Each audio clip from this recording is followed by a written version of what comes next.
Нема правда, нема мир! Нема правда, нема мир! Протест против 11 годишната затворска казна за Фатон Љури кој со мотор го прегази Југослав Николовски. Протестот почна во паркот во Чаира, заврши пред кривичниот суд. На почетокот неделава кривичен го огласи Љури за виновен, бидејќи летоска управувајќи мотор по пешачката патека зад влада, удри во 68 годишниот Југо кој потоа почина. Судиката во својата пресуда напиша дека иако за делото просечно затворските казни се пониски, зачестиле сообраќајките со жртви, па 11 годишната затворска казна за Љури испраќала порака дека таквиот начин на управување моторни возила е недозволен, а се казнуваат и со високи затворски казни. Правда за Фатон Љури, неселективно судење, правда под притисок е неправда, беа дел од пораките испратени на денешниот протест.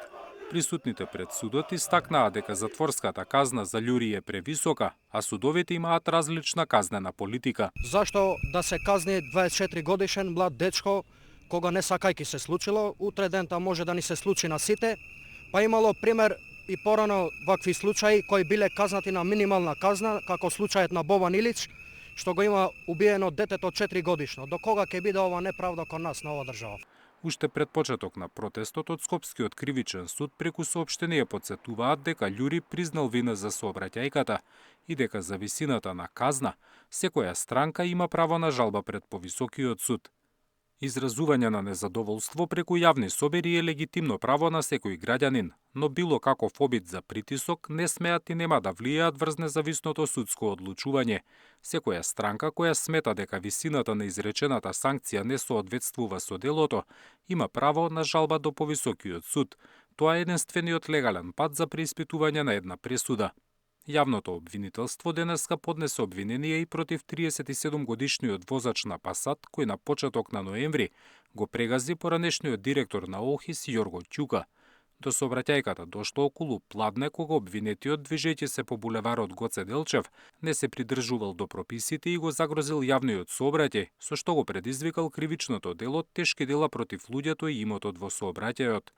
Пред крстосницата со улицата Лазар Личеновски, на пешачки премин не ја намалил брзината и возел 53 км на час, односно повеќе од дозволеното во населено место.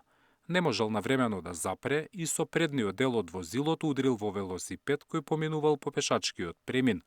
Од ударот велосипедистот Јорго Ќука се здобил со тешки телесни повреди од кои починал на лицеместо.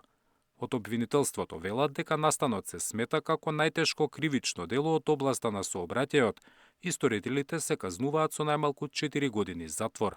Зоран Јаневски, Сител телевизија.